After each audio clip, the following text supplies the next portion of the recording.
یہ عالمی استعمار، اس کا طوفان چلا رہا ہے. آخری ٹکراؤ ہونا ہے امت محمد اور یہود کے مابین.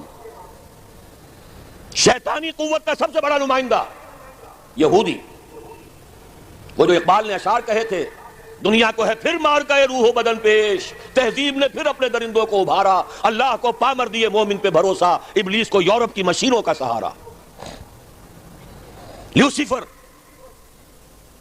اس کا اعلی کار آرڈر آف الومیناٹی، اس کے اعلی کار میسن، فری میسن، فلاں فلاں اور فلاں، زائنزم کے نام سے تحریک. 2000 برس کے بعد یہودیوں کی حکومت قائم ہو گئی 1948 میں. میں نے 2000 برس کہے تھے پہلے بھی. سن 70 عیسوی میں یہ بے دخل کیے گئے تھے فلسطین سے اور یروشلم سے. ان کا ہیکل سلیمانی، اور وہ بھی نمبر 2 تھا، سیکنڈ ٹیمپل. پہلا ٹیمپل پہلے نبوکدنضر کے ہاتھوں یا بخت نصر کے ہاتھوں برباد ہوا تھا، وہ تو حضرت مسیح سے بھی 600 برس قبل. پھر انہوں نے بعد میں بنایا اپنا ٹیمپل، سیکنڈ ٹیمپل کہلاتا ہے. سن 70 عیسوی میں رومنز نے اسے بھی گرا دیا. وہ آج تک گرا پڑا ہے، اس کی صرف ایک دیوار سلامت ہے، کوئی چھوٹی سی کہیں، جس کو ویلنگ وال کہتے ہیں. وہاں جاتے ہیں، زیارت کرتے ہیں اور سر پھوڑتے ہیں اپنا اور ماتم کرتے ہیں، روتے ہیں. سن 70 میں انہیں جو دیش نکالا ملا تھا فلسطین سے، تو یوں سمجھیے کہ تقریباً 550 برس کے بعد حضرت عمر رضی اللہ تعالیٰ عنہ کے ہاتھوں جب یروشلم فتح ہوا ہے، اس کے بعد سے انہیں یروشلم میں داخلے کی اجازت ملی. حضرت عمر نے رحم فرمایا کہ تم بھی آ سکتے ہو یہاں. لیکن جو کرسچنز نے، عیسائیوں نے جب قبضہ دیا تھا، کیونکہ فتح نہیں کیا تھا مسلمانوں نے یروشلم کو، فتح نہیں ہو سکا تھا، وہ تو انہوں نے ایک معاہدے کے تحت ہینڈ اوور کیا ہے، سرنڈر کیا ہے. اور اس معاہدے میں عیسائیوں نے یہ بات طے کرا دی تھی کہ یہاں یہودیوں کو آباد ہونے کی اجازت نہیں دی جائے گی. آئیں، زیارت کریں، چلے جائیں. مکان نہیں خرید سکتے، زمین نہیں خرید سکتے، سیٹل نہیں ہو سکتے. لیکن 1900، بلکہ نوٹ کر لیجئے 1897 میں، اب یہ 1997 آ رہا ہے، اگلے سال کیا، اب تو بہت قریب آ گیا. سال تو بہت بڑی بات ہوتی ہے. 1 مہینے بعد، 1.25 مہینے بعد شروع ہو رہا ہے. پورے 100 برس قبل یہودی بینکرز تھے، کچھ بڑے بڑے بینکرز، سوئٹزرلینڈ میں جمع ہوئے، نقشہ بنایا، اسکیم بنائی.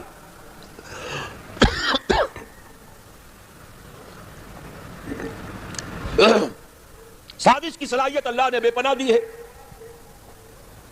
دولت بے شمار جمع کر چکے تھے سودی نظام سے. 20 برس کے اندر اندر برطانیہ کے ذریعے سے اعلان کرا لیا بالفور ڈیکلریشن. سن 70 اور 1917 کتنا فرق ہوا اس میں؟ 1800 برس سے زائد عرصہ.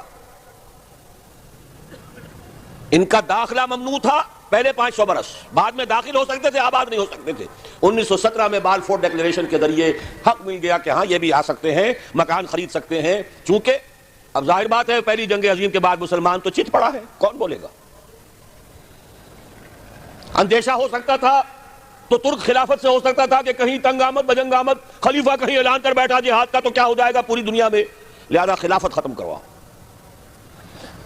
چاک کر دی ترک ناداں نے خلافت کی قبا، سادگی اپنوں کی دیکھ، اوروں کی عیاری بھی دیکھ. میں صبح بتا چکا ہوں آپ کو، فری میسن تھا مصطفیٰ کمال پاشا.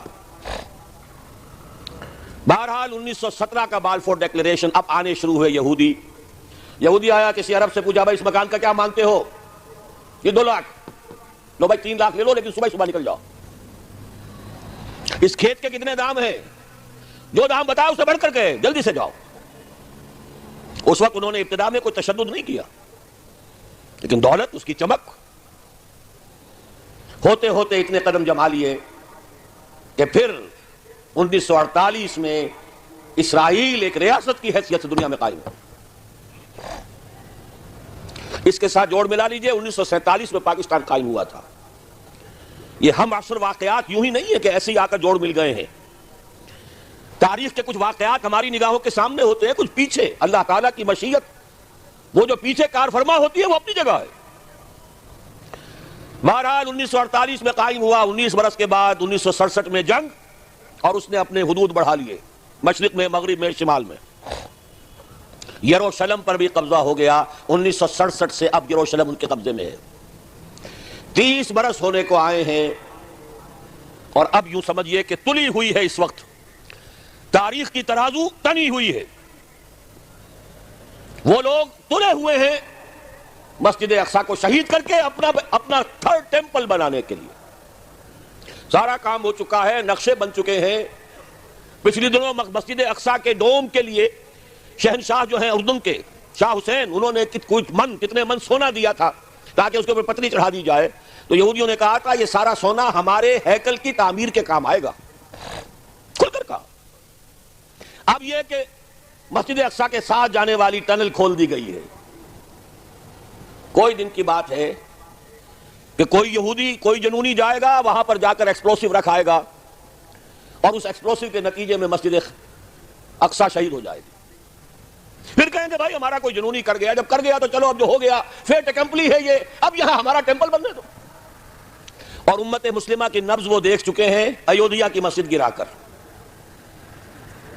پوری دنیا میں کسی مسلمان کو محسوس ہی نہیں ہوا. ہندوستان کا مسلمان کھڑا ہوا احتجاج کے لیے, غیر منظم مشتعل ہو گیا, پولیس کے ہاتھوں 6000 آدمی مارا گیا.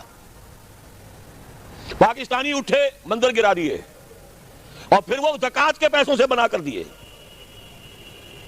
باقی پورے عالم عرب میں کسی کو محسوس بھی نہیں ہوا کہ کوئی واقعہ ہوا ہے. دیورس RSS کا جو گرو تھا ابھی مرا نہیں ہے لیکن اپنی صحت کی خرابی کی وجہ سے اس نے ایک چوتھے گرو کو حوالے کر دیا ہے, RSS راشٹریہ سیوک سنگھ. اس نے یہ سیکولر ایشو کر دیا تھا پورے ہندوستان کی ہندو جماعتوں, انجمنوں, سوسائٹیوں کو. اب ہمیں طے کر لینا چاہیے اور کھل کر کہنا چاہیے کہ ہندوستان کی سرزمین کو مسلمان کے وجود سے ہم پاک کریں گے. اور میں تمہیں پورا اطمینان دلاتا ہوں کہ کہیں کوئی ری ایکشن نہیں ہوگا. کوئی تھوڑا سا پاکستان میں, کوئی بنگلہ دیش میں, ان کی ہمیں پرواہ نہیں ہے. انہیں پورا یقین ہے عالم عرب اور بقیہ پورا عالم اسلام بولے گا نہیں. بہرحال یہ جو فضا تنی ہوئی ہے اس کے حوالے سے اب میں صرف آخری بات آپ سے کروں گا. فضا بہت خراب, حالات بہت خراب, لیکن اس مایوسی کے اندھیارے میں خوشخبری ہے محمد رسول اللہ صلی اللہ علیہ وسلم کی عطا کردہ کہ یہ چوتھا دور بھی بالآخر ختم ہوگا.